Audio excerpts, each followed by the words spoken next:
for coming early in the morning here. I'll be moderating this panel. We're going to try to keep real strict on time because we're already running a little bit behind. The panel is called The Socio-Economic Consequences of Free Market Capitalism. Obviously, this is an issue that affects the entire world. It affects Armenia, it affects us here in the United States. Since the 70s especially, we've been seeing a growing rise in deregulation, liberalization, the opening up of markets around the world. In the former Soviet world, we saw the effects of shock therapy, pushing free market capitalism at a very, very high rate on countries and with devastating consequences. So this is a very interesting topic. I don't want to expand too much on it because both of our speakers will be speaking about it. So let me go ahead and introduce our speakers right away. First, we have Dr. Levon Chorbajian.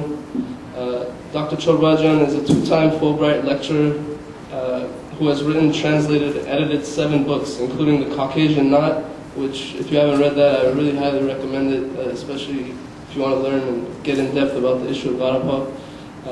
Also written Studies in Comparative Genocide, and most recently, Power, a Critical Reader, with Daniel Egan. Dr. Chorbajian, if you wanted to come up. And we also have with us, live via satellite, Dr. Khatchig Ghoghassian, who is a PhD in International Studies from the University of Miami in Coral Gables, Florida. He's a professor of international relations and a researcher at the Universidad de San Andres in Argentina, as well as visiting professor at the American University of Armenia in Yerevan. Since 2006, he's also been an advisor at the Ministry of Defense in Argentina. I think we'll start off with Dr. Chorbajian and follow it up with Dr. Ghoghassian, who's in Argentina. Can you hear us well? Khatchig? Yeah, that's fine. Yeah, thank you.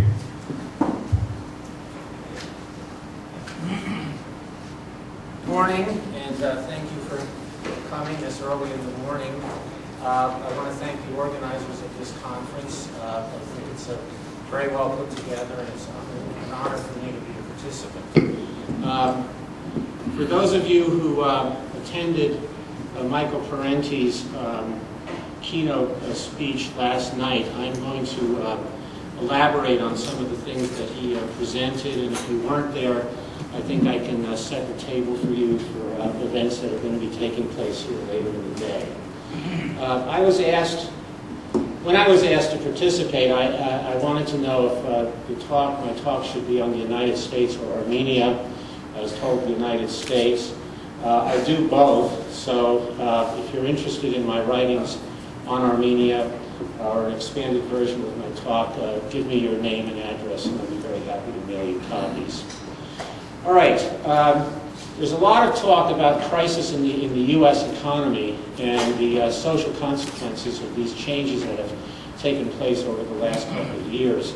I would like to say that the U.S. economy and the social consequences have been around for a long time. They simply haven't affected large sectors of the middle class and relatively privileged people with investments in 401ks and things of that sort. So when social problems become social problems has something to do with how many people are affected, but also the kinds of people who are affected. But it's long been the case that among advanced industrial countries, the United States has the highest percentage of poverty. It has the second highest percentage of poverty among the elderly, and particularly scandalous, it has the highest rate of poverty among children 12 and under. There is no advanced industrial country that comes close to poverty levels among children as what we have in the United States. Secondly, around 1970, large corporations in the financial sector became very aggressive in terms of promoting policies that would shift income and wealth to the top, especially the top 1% of the population in earnings, but broadly the top 5% of the population in earnings. And That's had some really severe consequences for about 80% of the American population. That's 4 out of 5 families in the United States. And that crisis that was imposed on the American people is reflected in a number of really telling statistics, I think. In 1960, for example, when you asked what percentage of married women held a full-time job, the answer was 1 out of 4. So 3/4 of married women were in the household and not employed in full-time employment. That figure now is about 70%. And feminists will tell you that that's wonderful because all these married women are out there fulfilling themselves and reaching their full potential as human beings. But I would argue that this is economically driven, that women flooding the workplace is driven by financial pressure in the household. It's no longer possible for 3 out of 4 families in the United States to be supported on a single income. And so one way of dealing with this, one way that families have dealt with this, is by sending additional family members into the labor market. But there are also statistical indices of change. Another one is that the percentage of people who work over 40 hours a week has gone up dramatically since the early 1970s. Another figure is that there are more people, a higher percentage of the labor force that has, in addition to a full-time job, 1 or more part-time jobs. There are, and admittedly there are not very many of these people, but the percentage of people in the labor force who hold 2 full-time jobs has also gone up.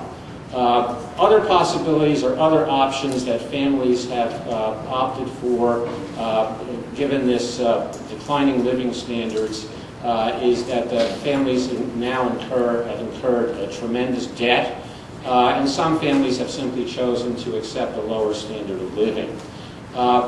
What has brought this about? Well, I think what has brought this about was a crisis in profitability that started affecting U.S. corporations in the early 1970s. And they have responded extremely aggressively. They have responded by aggressively fighting labor unions and eliminating labor unions. In 1970, there were still 25% of American workers who belonged to a labor union. That figure is now 12%. Why does that matter? Well, that matters because there's an enormous amount of data to indicate that workers who belong to labor unions make more money and especially have much better benefits than workers who do the same or similar work who do not have union representation. Nobody has understood that better than the owners and controllers of the productive resources of American society. Secondly, we have the institution of all kinds of regressive taxes and user fees. When I went to grammar school, for example, in the early 1950s, truth be told, every morning at 10 o'clock we would have a recess, and every child in the classroom received a carton of milk and a graham cracker. My children didn't receive that. It used to be provided by the government. The government no longer provides this service to its children.